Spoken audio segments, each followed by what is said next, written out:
Nakita nga ba ng OKC ang butas ng Spurs? Dylan Harper, malaking kawalan sa Game 2. SGA, nakarami sa perimeter.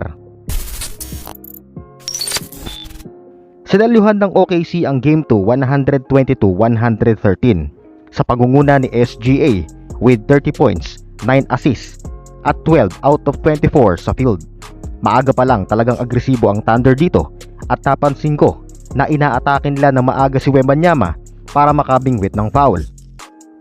Medyo malamya ang start ng Spurs sa first half dahil dyan ay maagang selebrasyon na agad ang pinapakita ng Thunder, lalo na kapag nakaka-score ang mga ito. 5:25 left in the third quarter. Bumagsak si Harper sa ground, hawak-hawak ang kanyang right hamstring pagkatapos itong mag-drive sa basket for a layup na chinalis ni Shai Gilgeous-Alexander. Paganda ng paganda ang run ng Spurs at unti-unting nagkiklik ang diskarte ni Harper sa loob.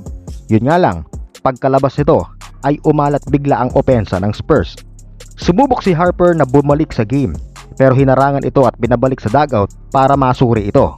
Well, Pinoy mindset talaga mga ka-teammate. Puso, ika nga. Malaking kawalan si Harper sa platoon ng Spurs dahil isa ito sa bumabalikat kapag tinatao ng husto si Wemby at habang nakaupo si Castle. Sana makalaro ito sa Game 3 at prayers na hindi malala ang natamo nitong injury. Maganda naman ang nilaro ni Castle sa kabila ng absence ni Harper with 25 markers at 8 assists. Yun nga lang, ang humatak para madismaya ang marami sa kanya ay ang 9 turnovers nito mga ka-teammate. Si Castle ang pinakamaraming turnovers sa Game 2 na kapag na-convert pa sana into score ay malamang sa malamang plus 15 to 18 points yan mga ka-teammate.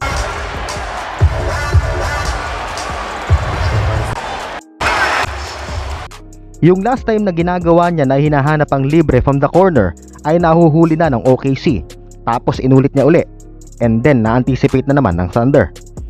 Pero hindi ako makamove on sa posterized dunk nito kontra Isaiah Hartenstein na isa nga daw sa one of the dunk of the year. Sa kabila ng magandang tagpong yan ay nakita na ng OKC ang butas ng Spurs sa series na ito.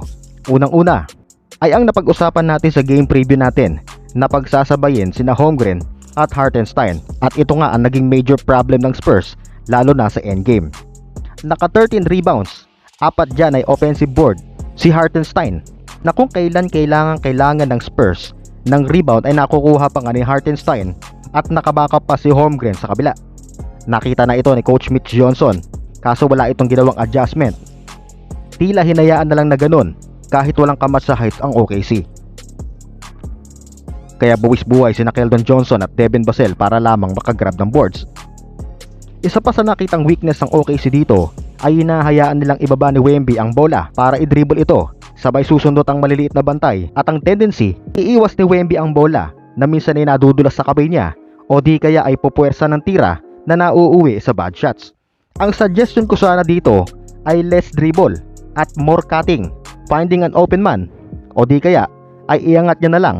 Total matangkad naman siya. Pag-angat ni Wemby ay sumusuma ito ng 8 to 9 footer at mahirap sabayan yun mga ka-teammate.